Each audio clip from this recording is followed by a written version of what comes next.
नमस्कार, हरि किरण न्यूज़ में आपका स्वागत है। अखिल भारतीय बिश्नोई महासभा के संरक्षक एवं वरिष्ठ भाजपा नेता कुलदीप बिश्नोई ने महासभा के संरक्षक पद से त्यागपत्र दे दिया है। कुलदीप बिश्नोई 12 साल तक इस पद पर रहे। पूर्व मुख्यमंत्री स्वर्गीय चौधरी भजनलाल के निधन के बाद उन्हें संरक्षक बनाया गया था। कुलदीप बिश्नोई ने मुकाम पीठाधीश्वर स्वामी रामानंद को अपना इस त्यागपत्र भेजते हुए उन्हें संरक्षक नियुक्त किया है। यही नहीं, कुलदीप ने महासभा के आगामी चुनाव के लिए 29 सदस्यीय समिति का गठन किया है, जो महासभा की चुनाव प्रक्रियाओं का संचालन करेगी। पिछले कुछ समय से अखिल भारतीय बिश्नोई महासभा के संरक्षक कुलदीप बिश्नोई व महासभा के अध्यक्ष रहे देवेंद्र बुढ़िया के बीच तनातनी चल रही थी। तनातनी के बीच पहले कुलदीप ने संरक्षक के तौर पर प्रधान को पद से हटाया, तो अगले दिन प्रधान ने पत्र जारी करके संरक्षक को पद से हटाने की घोषणा कर दी। इसके चलते समाज में दो गुट बन गए थे, जिस पर कुलदीप ने रविवार को खुद ही यह पद छोड़ दिया और चुनावों की घोषणा कर दी। कुलदीप ने संरक्षक पद से त्यागपत्र देते हुए निजी कारणों का हवाला दिया है। इसके साथ ही कुलदीप बिश्नोई ने समाज के लोगों से अपील की है कि ऐसे व्यक्ति को प्रधान बनाएं जो नशा न करता हो। उन्हें पद का लालच नहीं है। उन्होंने केंद्रीय मंत्री और डिप्टी सीएम का पद ठुकराया है। इसके साथ ही कुलदीप ने कहा कि उन्होंने समाज के पैसे से कभी एक कप चाय नहीं पी और समाज इस बात को भली भांति जानता है। देखिए कुलदीप बिश्नोई ने इस्तीफा देते हुए क्या कहा। आप सभी को मेरा नमस्कार। आज कुछ महत्वपूर्ण घोषणाएं मैं करने जा रहा हूं हमारे समाज के हित में। हमारा समाज हमेशा, हम सभी जानते हैं कि अहिंसा का पक्षधर रहा है, पर्यावरण प्रेमी रहा है, जीव रक्षा का अहम रक्षक रहा है और ऐसे समाज का हिस्सा होना मैं समझता हूं मेरे लिए बहुत ही गर्व की बात है। और मैं दिल की गहराइयों से आभार व्यक्त करता हूं समाज के सभी साधु संतों का, सभी विधायक, पूर्व विधायकों का, पूर्व सांसद का और समाज के सभी सदस्यों का और खासतौर से पूरे समाज का, जिन्होंने मेरे पिता स्वर्गीय युग पुरुष बिश्नोई रतन चौधरी भजनलाल जी के स्वर्गवास के बाद मुझे ये इतनी बड़ी अहम संरक्षक की जिम्मेदारी सौंपी थी और एक विश्वास जताया था। और मुझे खुशी इस बात की है कि लगभग 12 साल से ज़्यादा मुझे संरक्षक समाज का बने हो गए और इन 12 सालों में मैंने पूरी मेहनत, लगन और ईमानदारी से इस समाज को एक माला में पिरो के रखा। जो समाज हमारे पूर्वज, खास तौर पे जैसा युग पुरुष चौधरी भजनलाल जी, स्वर्गीय लोह पुरुष राम सिंह जी, स्वर्गीय महान नेता श्री रामनारायण जी और महान नेता स्वर्गीय श्री पूनमचंद जी जैसे महान शख्सियतों ने और साधु संतों ने समाज को बहुत मेहनत से, बहुत लगन से इस समाज को एक माला में पिरो के रखा। तो मेरा भी वही प्रयास रहा कि इस समाज को न केवल माला पिरो के रखें, बल्कि एकजुट रखते हुए इसको और बुलंदियों तक लेके जाए। समय मेरे पास कोई ज्यादा पॉलिटिकल पावर नहीं थी, लेकिन उसके बावजूद भी मैंने ईमानदारी से हर वर्ष तक प्रयास किया कि समाज की आन बान और शान को कहीं नीचे न होने दूं। चाहे वो सीबीआई वाले मामले में राष्ट्रपति से मिलके उनसे लड़ाई करने की बात थी, चाहे विष्णु दत्त मामले में अपने खुद कांग्रेस में रहते मुख्यमंत्री से मैंने लोहा लिया, इसका खामियाजा मुझे राजनीतिक रूप से बहुत आज तक भुगतना पड़ रहा है। चाहे दिल्ली धर्मशाला में पिताजी का साथ देकर उसको बनवाने की बात हो, चाहे हरिद्वार धर्मशाला की बात हो, चाहे गुड़गांव धर्मशाला की बात हो, चाहे पंचकुला धर्मशाला की बात हो, चाहे अभी जयपुर की धर्मशाला की बात हो, चाहे कि कुछ हमारे साथियों को राजनीतिक रूप से क्या टिकट दिलाने या मजबूती देने की बात थी, या हमारे राजस्थान, हरियाणा कहीं के भी समाज के नौजवानों को सरकारी या गैर सरकारी रोजगार दिलवाने की बात थी, या सरकार के और किसी काम में बढ़ चढ़ कर मंदिरों के निर्माण की बात हो, या जहां भी मेरी जरूरत पड़ी समाज को इन 12 सालों में मैंने मन से, ईमानदारी से मेहनत की और मुझे गर्व है इस बात का कि मैं कामयाब भी रहा।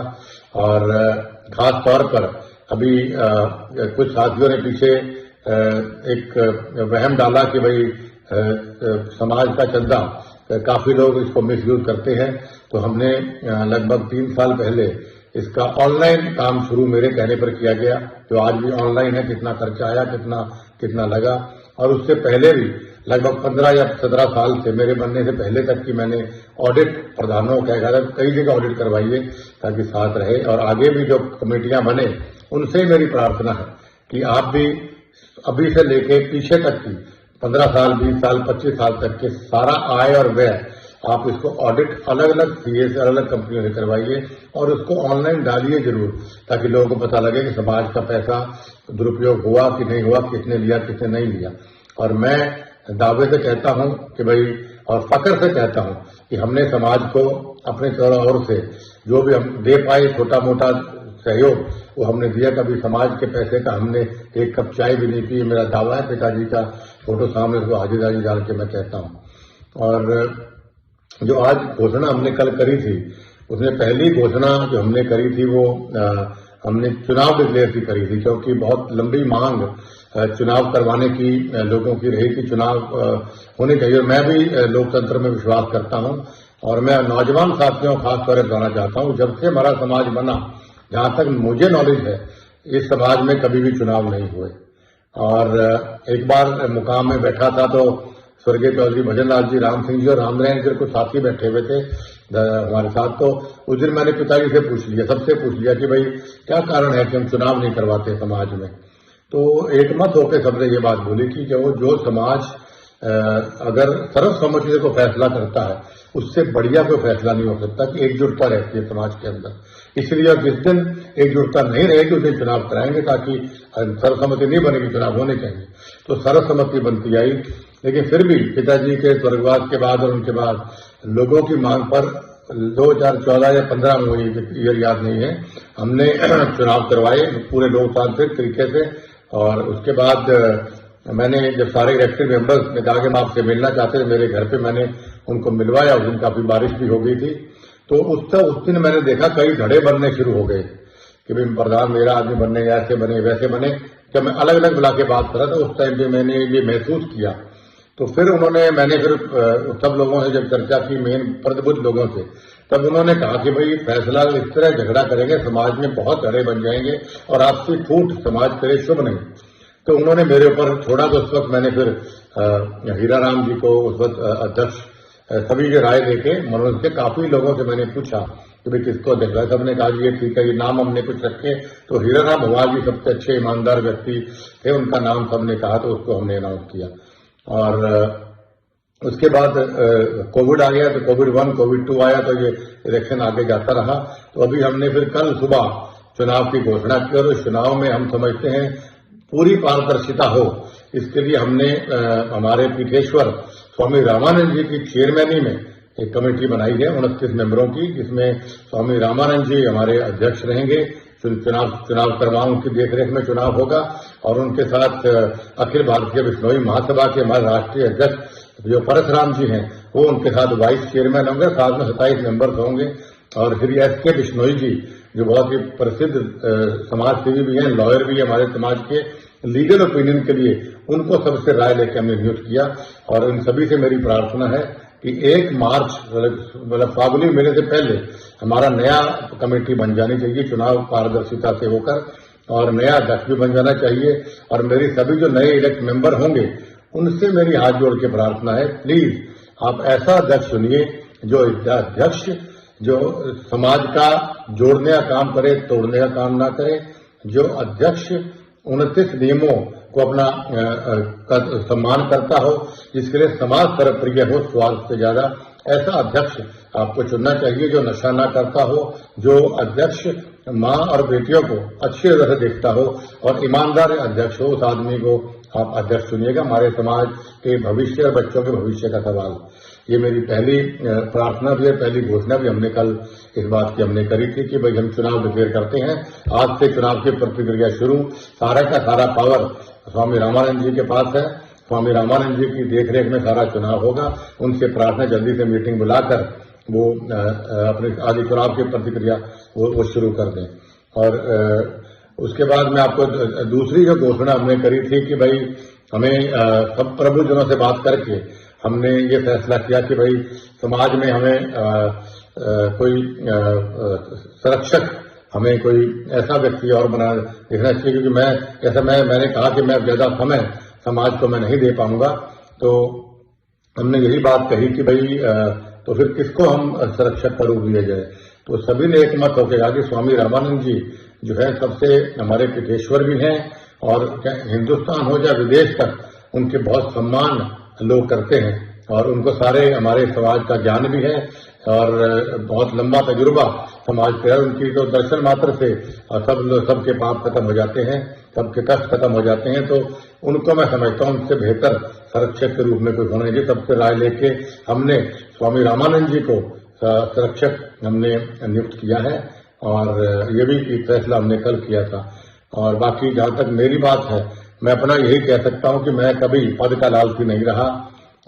सभी जानते हैं कि 2000 जब मैंने ऐसी दर की बात उठाई थी, तब मुझे कांग्रेस पार्टी ने लालच के रूप में केंद्रीय मंत्री की पेशकश की थी। मैंने सारे अखबारों में छपा था कि मैंने उसको डिनाई किया था। फिर डिप्टी सीएम की मुझे पेशकश की गई थी, तो मैंने कहा कि भाई मैं बिकाऊ कुलदीप बिश्नोई और बिश्नोई समाज का कोई भी आदमी बिकाऊ नहीं हो सकता।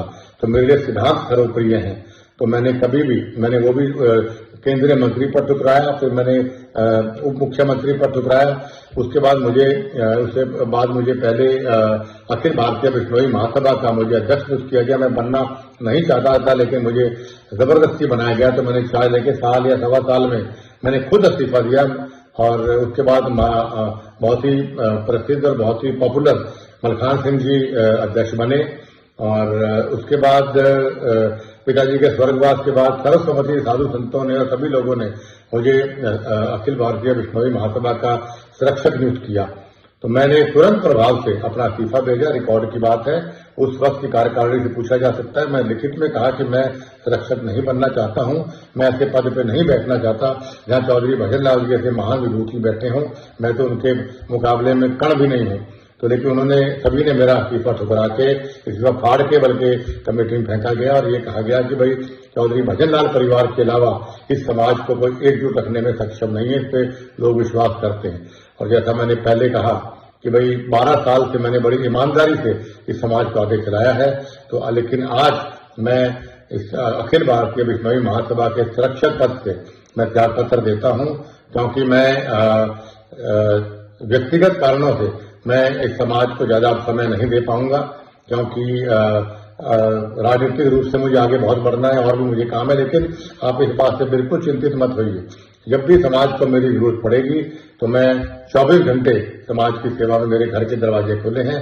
दुख में सुख में इस समाज ने हमेशा मेरा साथ दिया, और आज भी मुझे बड़ी खुशी है कि कल मुझे रजिस्टर देके गए इजहार के अंदर भी कि 200 से ज्यादा इलेक्टेड और नॉमिनेटेड मेंबर्स ने ये लिख के दिया कि कुलदीप बिश्नोई में विश्वास जताते हैं। और जो हमारी कमेटी है 21 मेंबर की, एक का हमारे स्वर्गवास हो गया, उनमें से 20 में से 14 लोगों ने भी यह आस्था जताई, विश्वास जताया कि भाई कुलदीप बिश्नोई हमारे संरक्षक है और रहेंगे। मैं उनका भी और समाज के लोगों का दिल की गहराइयों से मैं आभार व्यक्त करता हूं कि आपने चौधरी भजन लाल जी पे और उसके बाद मुझ पे आपने विश्वास जताया। और उम्मीद करता हूं कि आपके चौधरी भजन लाल जी ने भी और मैंने भी आपकी अपेक्षाओं पे, आपकी आशाओं पे हम खरे उतरे। और आगे भी मैं आपसे यही कहना चाहता हूं कि समाज को जहां भी मेरी जरूरत पड़ेगी, आधी रात कुलदीप बिश्नोई हाजिर है। और ईश्वर से प्रार्थना करता हूं कि जो लोग ये वीडियो देख रहे हैं, गुरु महाराज उनके स्नेह, अपने स्नेह का हाथ, प्यार का हाथ, आशीर्वाद का हाथ हमेशा मेरे बिश्नोई समाज के ऊपर बनाए रखे। बोलो गुरु जम्बेश्वर भगवान की जय।